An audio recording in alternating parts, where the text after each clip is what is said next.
Hey guys, Luna here, welcome to our first mod showcase video for Skyrim Special Edition. Now originally I was planning to upload our first console mod weekly video today, but honestly I'm not that far into the game to showcase any decent mods yet, so instead I will just showcase 7 different immersive mods that I currently have installed.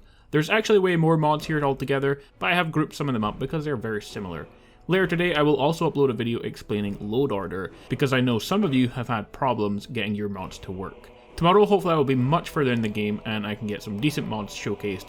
Some of the mods are available for PS4 in this video, but not all, so I've only got Xbox One in the title. So we have a lot of mods to check out, we're just going to get straight into number 1. First up, to get it out of the way, is one mod that every single person should probably download, and that is the Unofficial Skyrim patch. It tries to fix every single bug or glitch missed or untouched by Bethesda, including hundreds of gameplay fixes, quests, objects, NPCs, text, and placement bugs.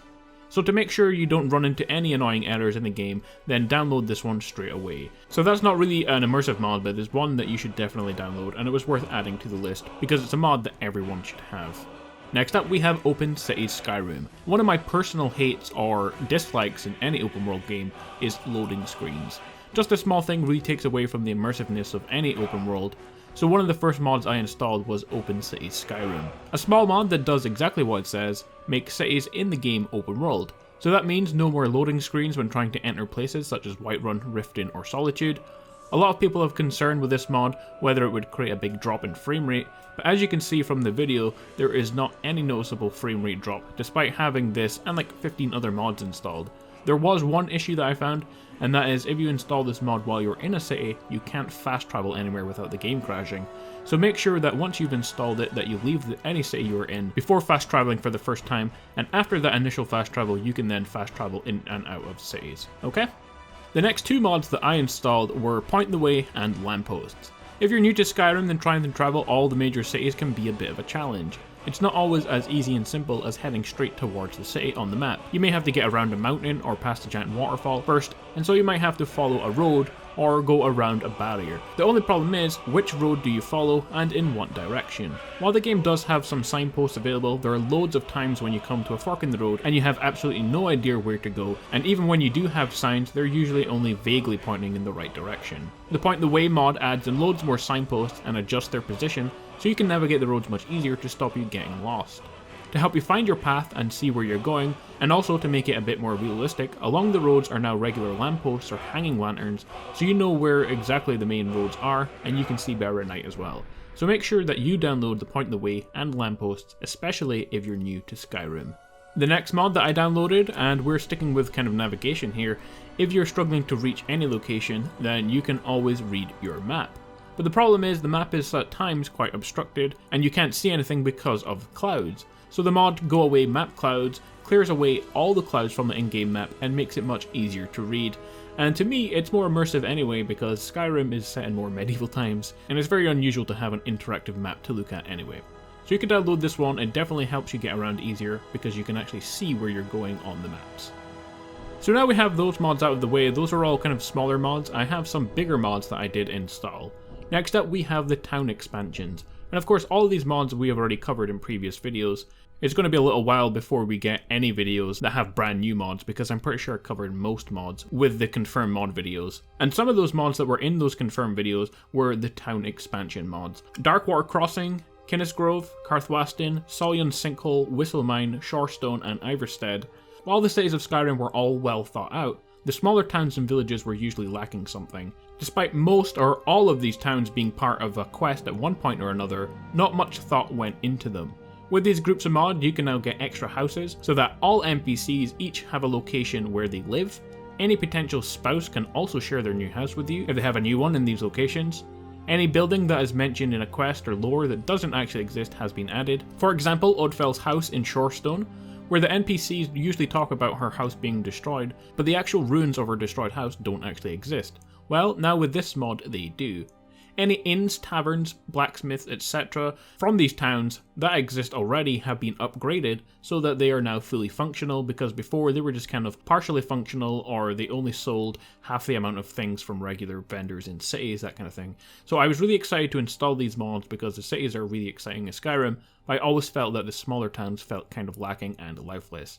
Now they're a bit more realistic and fit better with certain quests and lore in the game, so definitely one that you should download. There is a whole series of them, each mod is separate so you have to download them separately, but they are very small so they're not going to take up much room, although you may have some problems with your load order, but we will cover that in the next video. Next up, we have unique taverns. Keeping with the same theme of expanding our towns and cities is the unique taverns of Skyrim. Previously, the inns of Skyrim were all pretty much the same, copies of each other in every city. Inns, especially earlier on in the game, are somewhere where I spend a lot of time, but it can be repetitive seeing the same looking inn in every place you go. The unique tavern mod completely overhauls the major inns and gives each one a unique feel and atmosphere that also reflects the city you are in. The mod is designed to just make the game that bit more immersive and less repetitive. The layout of the inns has been completely revamped, rentable rooms have been added, and new NPCs have been added where appropriate. There's also a whole bunch of smaller details that make each tavern unique. A very cool and immersive mod, and based on just the video that you can see here, it's definitely one that's worth checking out because it has made a big improvement to this tavern here. Our final mod, and one that everyone should download, is Campfire and the Frostfall mod. It's incredibly immersive and gives the game a sense of realism and survivability. So we're going to go over both separately, and I'm going to go into a little bit of detail for both. So let's start with the main mod, Campfire. You're given two new survival skills you can view in the power section of the magic menu. They are Resourcefulness and Instincts. Instincts focuses your senses to detect sound and scents, making you more aware of your surroundings. Resourcefulness is the main power, and you use your knowledge of wilderness survival to build campfires, harvest wood, and create useful items. Equip it and press RB if you're on Xbox One to bring up the build menu. You get 3 different options: harvest wood, build campfire, and create item. So first off, you can build your campfire, and you can place a ring of stones where you want to build your fire. Now that you have your location, next you will obviously need wood and kindling to get the fire going, so select the harvest wood option. You must be beside trees for it to work, so you can't gather wood inside of cities, for example. To build a small fire, simply select Gather Branches to find branches lying around. Gathering the branches will give you a small fire, but you can get a bigger fire by chopping down wood. However, first you're going to need to use tools in order to get that wood. So we're going to go back and we're going to use our Gather Branches to build a hatchet.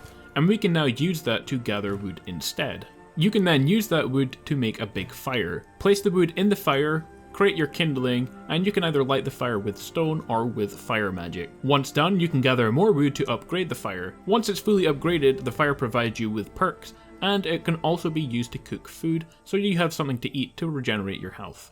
Along with this, the Campfire mod also allows you to create various weapons, armors, bedding, and even a tanning rack for your camp. So the whole focus on this mod is around the campfire, and you can use it for all those various things. Help you keep warm, which is more useful for the next mod, which we will go over. You can use it to cook food, you can use it to craft items, and it just gives you somewhere to stay when you're not in a town or city. So now we know how campfires work, we can take a look at the add-on, which is Frostfall. Frostfall, your character has 2 new attributes, exposure and wetness. You also have 2 new defenses, warmth and coverage. Exposure is the primary attribute of Frostfall and represents your current condition. As you get colder, your exposure increases, and your skills will begin to suffer. I forgot to check, but I believe it's -10 to health, magicka, and stamina, because being warm gives you +10 to health, magicka, and stamina, so I think it's the opposite. Wetness increases when swimming and standing in the rain. When your wetness is high, your exposure increases more rapidly. If your exposure reaches maximum, you will pass out and awaken elsewhere. Warmth reduces your rate of exposure at all times, and as I said, if you're warm, it will give you plus bonuses. Coverage helps you stay dry longer in the rain, and reduces the rate of exposure during severe weather. Nearly all worn equipment in the game have both warmth and coverage. Drinking soup, wielding a torch, and frost resistance all add to your warmth. You can get all of these items from the Campfire mod, so just being next to the campfire, you can fully upgrade the campfire so you can cook food so that keeps you warm. You can even craft a torch using the campfire. So all those things are to help you with the Frostfall mod. Frostfall features icy visual effects, shivering sound effects for the player character, control force feedback, the ability to disable fast travel, and much more options for both Frostfall and Campfire can be altered. You also get 11 brand new spells for Frostfall that can be purchased or found that help you survive or reduce exposure. So a very exciting and comprehensive survival mod that adds a bit of realism to the game, and if you're looking for a bit more of a challenge, you can add the Frostfall to your Campfire mod. I have definitely done that for a more immersive experience. So guys, there you have it, 7 immersive mods that I currently have installed that I suggest you guys also install. Tomorrow we will get started on some regular mod videos once I'm a bit further into the game, and of course if you're struggling with your load order, then check out the video later today. As always guys, if you enjoyed this showcase video, don't forget to leave a like, comment and subscribe. Enjoy the rest of your day guys, and I will see you all later for another Skyrim